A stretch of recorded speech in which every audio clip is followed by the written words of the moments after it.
Pemirsa Gatra TV, Anda masih menyaksikan Gatra Insight, inovasi pangan lokal di Gatra Review edisi Februari 2020. Tadi ada beberapa langkah atau juga perhatian yang luput dari saya, pemirsa. Jadi Pak Guritno hampir saja membocorkan ada program-program yang sudah disiapkan oleh Kementerian Pertanian kepada petani-petani di Indonesia yang bernama Propaktani. Nah, kira-kira Pak Guritno, Propaktani ini sudah disiapkan oleh Kementerian Pertanian ini seperti apa konkretnya? Oke, terima kasih Mas Yofi. Jadi sebenarnya Kementerian Pertanian ini merupakan terobosan atau boleh dibilang ini sebuah inovasi begitu.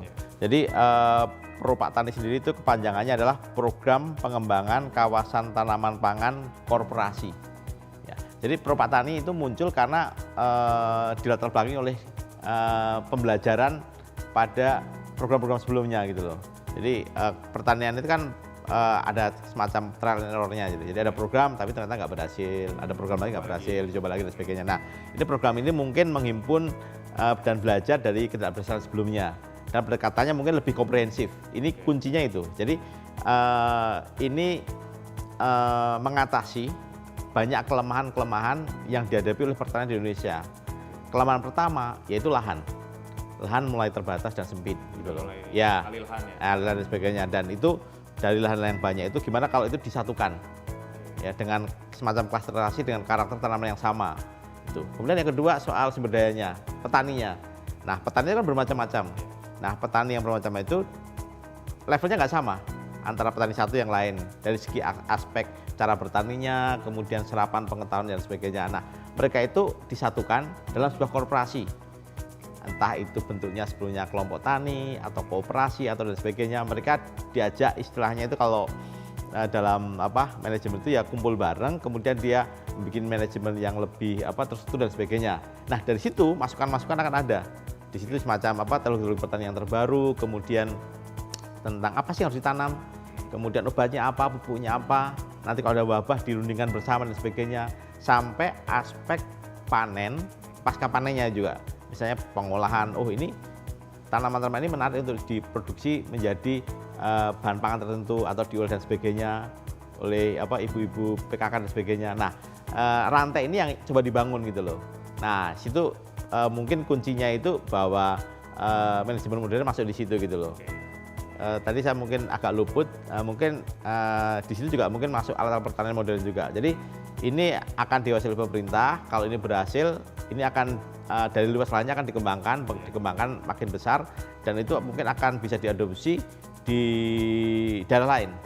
Mungkin daerah lain bisa belajar dengan bukan belajar harus nanam apa dan sebagainya mirip dengan yang di daerah tertentu itu gitu, tapi disesuaikan dengan tanaman yang cocok dan juga mungkin komoditas di situ yang lagi tren lah begitu.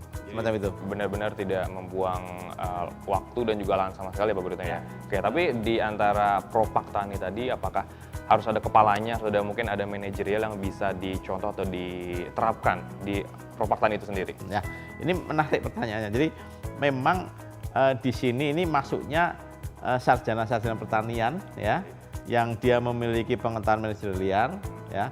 Kemudian juga dia mengajak petani pada umumnya itu juga untuk belajar gitu loh. Jadi belajar gotong royong di sini. Belajar untuk mengorganisasi diri gitu loh.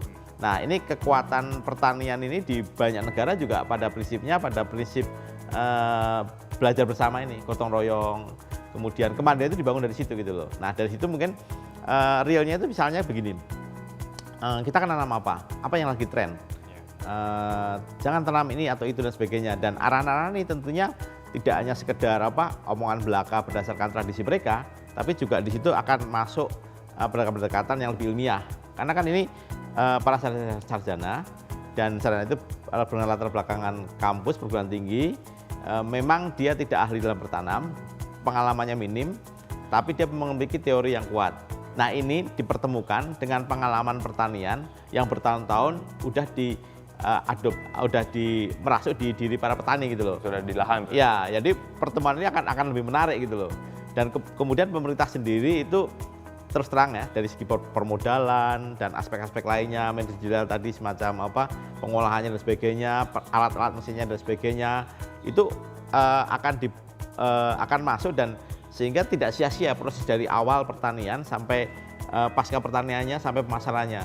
Jadi itu yang akan dinikmati oleh petani-petani. Jadi petani diajak untuk berkooperasi atau membangun semacam pertanian yang lebih modern lah.